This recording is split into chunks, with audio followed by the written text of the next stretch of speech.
Happy Halloween, everybody. Happy Ween. It doesn't feel like Halloween at all this year, and I'm very depressed. Let's kind of morph into it because I wanted to start with Halloween. And when I think Halloween, I think a couple things. I think like Jack Skellington. I think Bette Midler. I think Ariana Grande.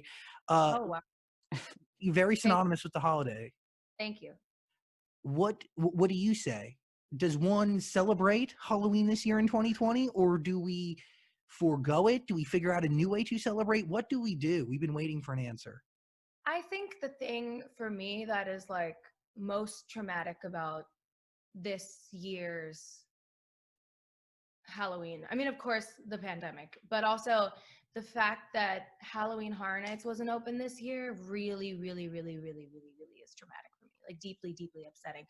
I usually go like on both hands, I can count how many times a year. You know this. We know Yeah. this. Like, Zach and I will walk through the mazes and the haunted houses, and like the actors will be like, Ariana, how are you? And I'm like, what up, ghoul number 6? How's it going?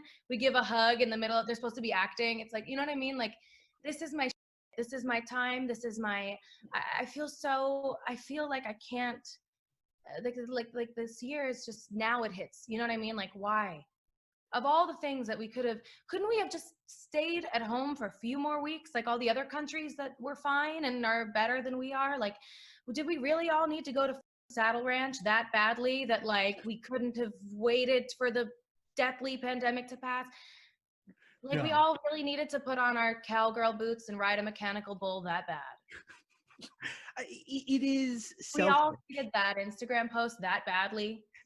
But by the way, like it's those selfish moments that really put us in the place that we're in today. But along with Halloween, along with a brand new album for the world to escape in, we have election day coming up. So the power is with us. And you had a huge part with Headcount in getting a lot of people registered, but also educating them and mobilizing the next generation. It's rather spectacular. So Thank you. Yeah, it was cool to have Headcount on tour with me and to be able to register over 20,000 people. But like, you know what I mean? Like, that's amazing.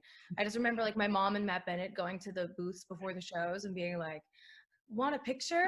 Well, sign up. Like, it was funny. But yeah, I feel like that was such an awesome thing that we were able to do. And I don't know. I really hope that we're able to make a difference and take back our power this year. Very nervous. We're what, 17 days away now? yeah, it's 17 days, but by the time this comes out, it's going to be just a few days from Election Day. So if you haven't been able Woo. to vote already, vote in person if you can.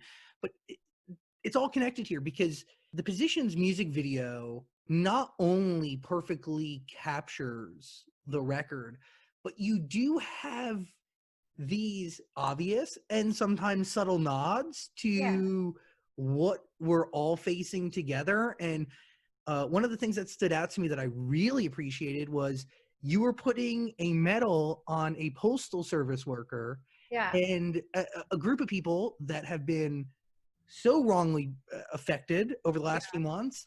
But Yeah. you do take on this responsibility socially, right? And you do incorporate it in your art when you can. I do. I do. I think it's important too. And I think that I have kind of always been clear about where I sit with these matters and kind of like tried to work it in a way that is clear and definitive, because I do want the people that watch my work to know how I feel about the world and how I feel about women's rights and how I feel about people being treated equally, and why can't things look like this? When I heard for Positions for the first time, I never thought White House. I never thought presidential, but it shows the depth to that record, but also it really foreshadows the depth to the entire album top to bottom.